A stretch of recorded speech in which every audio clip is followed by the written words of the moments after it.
نحمده ونصلي ونسلم على رسوله الكريم اما بعد فاعوذ بالله من الشيطان الرجيم بسم الله الرحمن الرحيم كيف تكفرون بالله وكنتم امواتا فاحياكم ثم يميتكم ثم يحييكم ثم اليه ترجعون هو الذي خلق لكم ما في الارض جميعا ثم استوى الى السماء فسواهن سبع سماوات وهو بكل شيء عليم صدق الله مولانا العظيم. नाज़िर सामीन किराम, सूरह बकरा की आयत नंबर 28 और 29 तिलावत करने का शर्फ हासिल हुआ है. गुज़श्ता दर्स भी इन्हीं दो आयत के मुतालिक था. फरमाया कैफ़ तकफुरून बिल्लाहि, तुम अल्लाह के साथ कैसे कुफर कर सकते हो. वकुंतुम अमवातन फअहयाकुम, तुम मुर्दा थे, कोई चीज नहीं थे, तुम्हें जिंदगी बख्शी. सुम्मा युमीतुकुम, फिर तुम्हें मौत देगा. सुम्मा युहयीकुम, फिर तुम्हें जिंदा करेगा. सुम्मा इलैहि तुरजऊन, फिर उसी की तरफ लौट के जाना है मुहासबे के लिए. हुवल्लज़ी खलक़ा लकुम मा फिल अर्ज़ि, वो ज़ात है जिसने मा फिल अर्ज़ि जमीआ, जो कुछ जमीन में है सारा कुछ तुम्हारे लिए पैदा किया. सुम्मा इस्तवा इलस समा, फिर वो आसमान की तरफ मुतवज्जे हुआ. फसव्वाहुन्ना सबअ समावात व हुवा बिकुल्लि शैइन अलीम, और उनको 7 आसमान बराबर कर दिया. व हुवा बिकुल्लि शैइन अलीम, अल्लाह हर चीज पर कादिर है. तो या अय्युहन्नासु अब्दुर रब्बकुमुल्लज़ी खलक़कुम, यहाँ से आगाज होता है कि अल्लाह वो ज़ात जिसने तुम्हें पैदा किया, तुमसे पहले लोगों को पैदा किया, तुम्हारे लिए जमीन को बिछौना बनाया, आसमान को छत बनाया, आसमान से पानी नाज़िल फरमाया जिसके जरिए तुम्हारी खुराक का इंतजाम किया. कुरान मजीद में दूसरी जगह मताअन लकुम व लिअनआमिकुम, तुम्हारे और तुम्हारे जानवरों के लिए नफा के लिए फायदे के लिए चीजें पैदा की. तो उन्हीं एहसानात का तज़किरा है.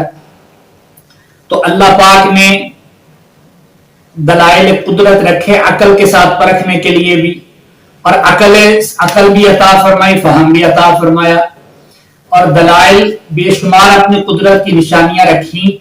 इसीलिए इमाम आज़म अबू हनीफा रहमतुल्लाह तआला अलैह फरमाते हैं, अगर कोई शख्स पहाड़ की चोटी पर रहता है और कोई दीन पैगाम उस तक नहीं पहुंचा और फिर भी वो अल्लाह की वहदानियत का इकरार करना उस पर जरूरी है, फिर भी वो अल्लाह की तौहीद को नहीं मानता, तो ये जुल्म है, ये शिरक है.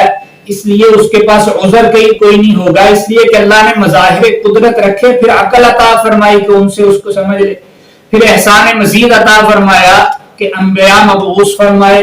फिर यहाँ तक कि अंबिया अलैहिमुस्सलातु वस्सलाम को अल्लाह ने फरमाया,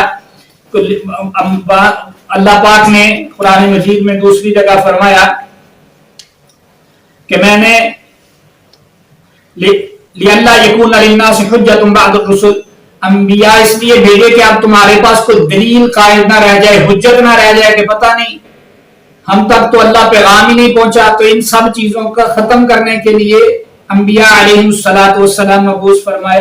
नबी अकरम सल्लल्लाहु अलैहि वसल्लम ने फरमाया, लैसा मिन शैइन युक़र्रिबुकुम इलल जन्नति व युबाइदुकुम मिनन नारि इल्ला क़द अमरतुकुम बिही, यानी जो चीज जन्नत के करीब करती है, जहन्नम से दूर करती है, वो हर चीज मैंने आपको बता दी है, वो हर चीज आपको बता दी है. अब आपके पास अल्लाह की वहदानियत के इनकार करने की, इस्लाम का इनकार करने की कोई दलील बाकी नहीं है. नबी अकरम सल्लल्लाहु अलैहि वसल्लम ने फरमाया, हक़्क़ुल्लाहि अलल इबादी अब्दुल्लाह व ला युशरिकू बिही शैया, अल्लाह का बंदे पर हक ये है कि वो अल्लाह के साथ किसी को शरीक न ठहराए. तो इसलिए यहां पर अल्लाह ने मौत को भी नेमत फरमाया है. सुम्मा युहयीकुम सुम्मा युमीतुकुम, युहयीकुम और फिर सुम्मा युमीतुकुम, इसलिए कि हर चीज हमेशा, ये हमें कोई चीज नजर आए कि ये नेमत नहीं है, तो वो उनका अल्लाह ने जिसको नेमत फरमाया है, नेमत होने का इनकार नहीं है. इसलिए कि हम कोता नजर हैं, थोड़ी देर तक सामने जो नजर आता है उसी के मुतालिक सोचते हैं. असल में ये मौत आगाज है उस दायमी और हमेशा वाली जिंदगी का. इस पर एक बहुत खूबसूरत वाकया लिखा है शेख सादी रहमतुल्लाह तआला अलैह के हवाले से. गुलिस्तान के हजरत सूफी अब्दुल हमीद सिवाती नव्वरल्लाह मरक़दहू ने फरमाया कि एक वजीर और बादशाह बैठे थे, तो बादशाह खुशगपियों में मसरूफ था. कहने लगा, ये मौत दरमियान में ना होती तो कैसे निजाम जिंदगी चल रहा है, तो बादशाह कायम रहती, तो मौत ने आके सारा मजा ही करकरा कर दिया, तो ये तो नेमत नहीं है. तो वजीर बड़ा दाना था, साथ बैठा हुआ था, वो कहने लगा کہ حضرت یہ بادشاہ سلامت موت اللہ کی نعمت ہے، اگر یہ موت نہ ہوتی، اگر موت نہ بودے این سلطنت ترا کیا رسیدے، اگر موت نہ ہوتی تو تیرے تک یہ بادشاہی کیسے پہنچتی، تیرے آباء بزرگ ہی بادشاہی رہ رہتے۔ تو والذی آگے فرمایا والذی خلق لکم ما فی الارض جمیعا، وہ ذات ہے جس نے جو کچھ زمین میں ہے سارا کچھ تمہارے لیے پیدا فرمایا۔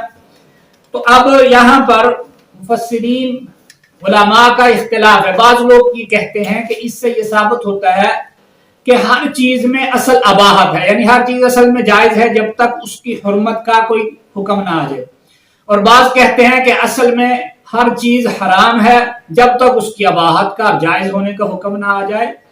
تو اسی سے استدلال کرتے ہیں جو کہتے ہیں ہر چیز، تو اللہ فرماتے ہیں خلق لکم ما فی الارض، ہر چیز تمہارے نفع کے لیے پیدا کی ہے، لہذا اباحت ثابت ہو گئی۔ تو اس پر حضرت مفتی شفیع رحمۃ اللہ تعالی، مفتی اعظم پاکستان رحمہ اللہ تعالی علیہ نے تفسیر بحر محیط کے حوالے سے حضرت مقاتل ابن حیان رحمۃ اللہ تعالی علیہ کا قول نقل فرمایا ہے، فرمایا کہ یہ لام سببیت کے لیے ہے کہ اللہ نے تمہارے سبب سے کائنات کو پیدا فرمایا، ساری چیزیں انسان کے سبب سے، انسان کی وجہ سے تخلیق فرمائی ہے، اس لیے یہ اباحت کے لیے ہے ہی نہیں۔ اور یہ نفع مند ہونا اور چیز ہے، حلال ہونا اور چیز ہے، یہ الگ الگ دونوں چیزیں ہیں۔ اللہ نے خود فرمایا ہے سود کو کہ یہ تمہارے لیے نفع مند ہے، فائدے مند ہے، تو یہ انسان کے لیے فائدے مند ہے، حلال نہیں ہے۔ حلال اور حرام کا قانون الگ ہے، نفع اور نقصان والی چیزیں الگ ہیں۔ بعض چیزیں انسان کے لیے فائدہ مند ہیں لیکن وہ حلال نہیں ہیں، اس لیے حلال وہ چیزیں ہیں جن کو اللہ اور اللہ کے رسول نے حلال فرمایا، اور حرام وہ چیزیں ہیں جس کو اللہ اور اللہ کے نبی نے حرام فرمایا۔ اللہ سمجھنے عمل کی توفیق عطا فرمائے۔